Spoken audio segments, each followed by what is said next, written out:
Inilah Sergei Brukhonenko, seorang ilmuwan Rusia yang dikenal karena eksperimennya yang kontroversial di tahun 1940-an.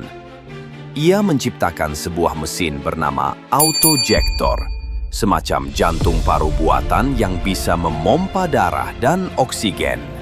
Dengan alat ini, Brukhonenko berhasil membuat kepala anjing yang sudah dipisahkan dari tubuh tetap hidup, matanya berkedip, telinga merespons suara, bahkan lidahnya masih bergerak.